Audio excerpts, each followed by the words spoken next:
నమస్తే. ప్రస్తుతం మనతో పాటు ఎల్బీ నగర్ ఎమ్మెల్యే సుధీర్ రెడ్డి మనతో ఉన్నారు. మనం మాట్లాడదాం. అన్న చెప్పండి, ఈ కాంగ్రెస్ పరిపాలన 1 ఇయర్ కాంగ్రెస్ పరిపాలన గురించి వాళ్ళంతా కూడా విజయోత్సవాలు చేసుకుంటున్నారు, రైతు పండుగలు చేసుకుంటున్నారు. ఈరోజు మీరు తీరా చూస్తే అదానీ రేవంత్ బాయ్ బాయ్ అని చెప్పేసి ఇక్కడ ధర్నా చేస్తూ ఉన్నారు. అసలు ఎట్లా చూసినా వాళ్ళ పరిపాలన ఏంటి, మీరు ఎందుకు ఈ విధంగా చేస్తూ ఉన్నారు? అంటే విజయోత్సవాలు చేసుకోవడానికి వాళ్ళకి అర్హత కూడా లేదు, చేసుకోవద్దు కూడా అని చాలా ధైర్యవంతులు వాళ్ళు. కాంగ్రెస్ పార్టీ వాళ్ళు చాలా ధైర్యవంతులు. కాంగ్రెస్ పార్టీకి ధైర్యం ఉంది, ముఖ్యమంత్రి గారు కూడా ధైర్యం ఉంది. ఎందుకంటే అన్ని రకాల వాగ్దానాలను విస్మరించి ఫెయిల్ అయిపోయి మేము అన్ని చేసామని విజయోత్సవాలు చేసుకోవాలంటే చాలా ధైర్యం ఉండాలి. ఎందుకంటే ఇంత పచ్చి అబద్ధాన్ని ప్రజలకు చూపెడుతున్నందుకు ధైర్యంతో చూపెట్టగలుగుతాం. కానీ ఇప్పటికీ ఏ రకమైనటువంటి వాగ్దానాలను ఫుల్ఫిల్ చేయలేదు. ఇంకా 6 గ్యారంటీల్లో ఫుల్ఫిల్ చేయలేదు. కేవలం ఒక ఉచిత బస్సు మాత్రమే చేసిండ్రు, మిగతా ఏవి కూడా చేయలేదు. ఏమని విజయోత్సవాలు చేసుకుంటారు. కాంగ్రెస్ అధికారంలోకి వచ్చిన తర్వాత అనేకమైన మార్పులు చేర్పులు చేస్తూ ఉన్నారు.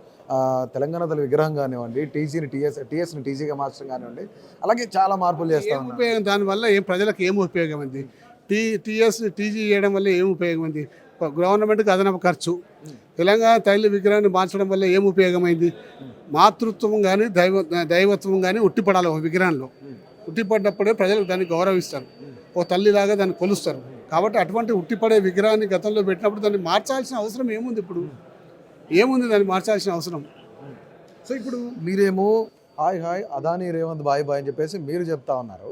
అక్కడ చూస్తేనేమో రాహుల్ గాంధీ వీళ్ళంతా కూడాను అదానీ మోడీ ఫోటోలు తగిలించుకుని వాళ్ళు పార్లమెంట్లో ధర్నా చేస్తున్నారు. అంటే అసలు ఈ రెండింటిని ఏ విధంగా చూడొచ్చు? కంపేర్ చేయొచ్చా వద్దా? అసలు అంటే వాళ్ళే ఇప్పుడు అదానీది మోదీది క్లియర్ కట్గా రాహుల్ గాంధీ ప్రియాంక గాంధీ చెప్తున్నారు.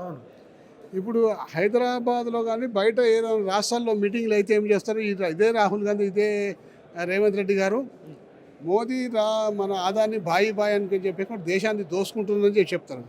అక్కడ ఆ విషయం చెప్తారు. ఇక్కడనేమో లోపాయికారిగా ఆదాయంతో అన్ని సంబంధాలు పెట్టుకుంటూ ఆదాయాన్ని పిలుస్తారు, అతని దగ్గర డబ్బులు తీసుకుంటారు, అంతే చేస్తారు. అంటే ఇంత అహంకారపూరితమైన పాలన చేస్తే ప్రజలు సహించరు, తప్పనిసరి ప్రజలు తిరుగుబాటు చేస్తారు.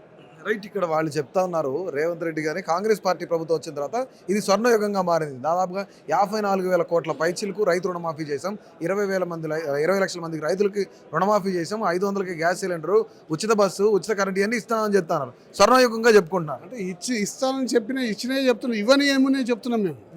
100 రోజుల్లో మీరు ఇస్తానని చెప్పినవి ఇవన్నీ ఏమున్నాయి? ఈరోజు పెన్షన్ 4,000 పెంచుతానని చెప్పి పెంచలేదు. మహిళలకు 2,500 రూపాయలు ఇస్తానని ఇవ్వలేదు.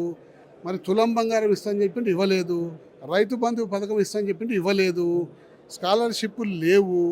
ఈ విధంగా ఇవ్వని చాలా పెద్ద చిట్టా ఉంది. కాబట్టి 100 రోజుల్లో ఇస్తానని పదే బల్లగుత్తి మీరే చెప్పింది కాబట్టి మిమ్మల్ని అడుగుతున్నాం. ఎందుకు బీఆర్ఎస్కి అంత కంగారు? ఎందుకు కనీసం బీఆర్ఎస్ నేతలకు ఎందుకు అంత కంగారు?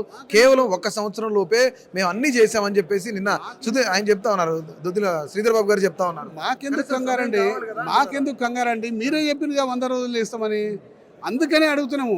మీరు 2,000 రోజుల్లో ఇస్తా అంటే మేము అడగకపోతుంటే మేము ఆ రోజు మీరు 100 రోజుల్లో ఇస్తామని చెప్పింది కాబట్టి ఇలా 365 రోజులు అవుతుంది కాబట్టి 265 రోజులు ఎక్కువైంది కాబట్టి అడుగుతున్నాం.